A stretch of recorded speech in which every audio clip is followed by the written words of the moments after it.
Hi everybody, Neil with 21st Century Equipment, and we are talking about the John Deere 1023E. We're going to talk about daily maintenance today.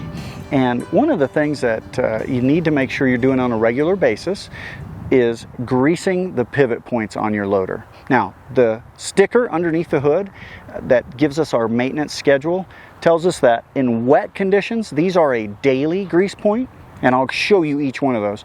In drier conditions, they say they can go 50 hours between greasing. My recommendation, grease is cheap. Go ahead and grease them every day.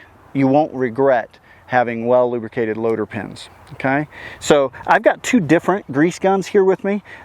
This is the one I call the old school manual grease gun. I've got a couple of these at home. And then this is one of the more modern. These are what a lot of our technicians use. It's an electric grease gun. And Milwaukee makes them, DeWalt, you name it. Whatever color tools you have in your shop, you can find an electric grease gun that works with those batteries. So the connection and whatnot is the same. So let me show you.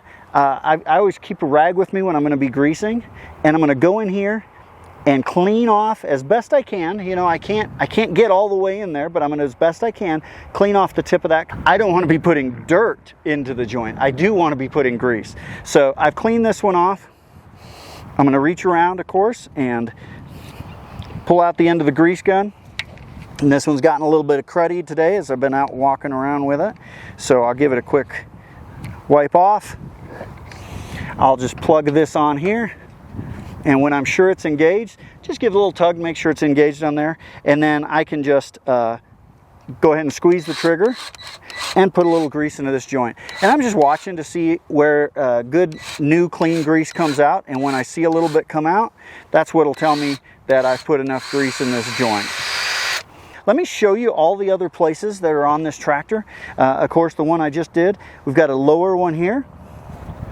These two right here on the loader, and then down here and here.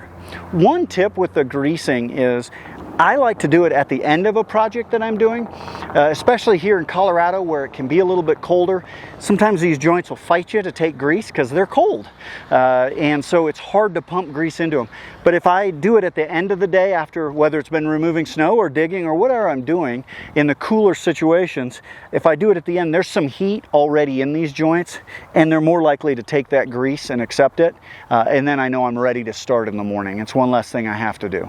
So that's just a little tip on the greasing. Now I'm on the right side of the tractor, which is just a mirror image of the other side. So same set of grease zerks you'll see here, these two here, and then the two down on the loader. Make sure you get, you know, all 12 of them when you go to grease this unit. But while we're over here, show you a couple things. Right inside the engine compartment is my air filter housing. And on the bottom of it, it's a little bit hard to see without taking the cover off, but there is a dust release on the bottom of this so that any large debris that's gotten into the air filter housing, I can just give that a squeeze and it'll pop out and I don't have to worry about it being in the air filter. In addition, I'm going to swing around over here.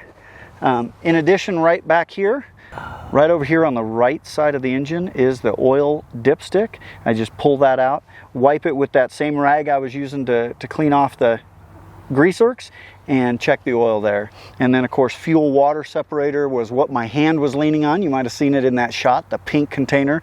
That is the fuel water separator. Again, watch the bottom of this to see if you've gotten any contaminated fuel. You'll see that water settle into the bottom of this filter. Just turn the fuel off and go ahead and twist this off. You can dump out the fuel in the water, pop it back on, and keep going. Although John Deere has made it really easy to remove this 120R loader, best in the industry frankly, it's not necessary to remove the loader in order to do the maintenance that I've highlighted below. The dipstick is accessible with the loader in place, so is this fuel water separator, as well as the engine oil filter that's hiding right here at the end of my fingers. All accessible, and of course the drain plug is on the bottom of the engine, all accessible with the loader in place. On this John Deere 1023E, of course, as I mentioned, make sure you're greasing these points when you use the loader regularly. But if you're not interested in doing the oil change yourself, you can bring it into your nearest 21st Century Equipment location, and we've even got service plans where you can prepay for the service or just bring it in on an individual as needed basis. But we'll get you taken care of, check the tractor over while it's here, and keep you working.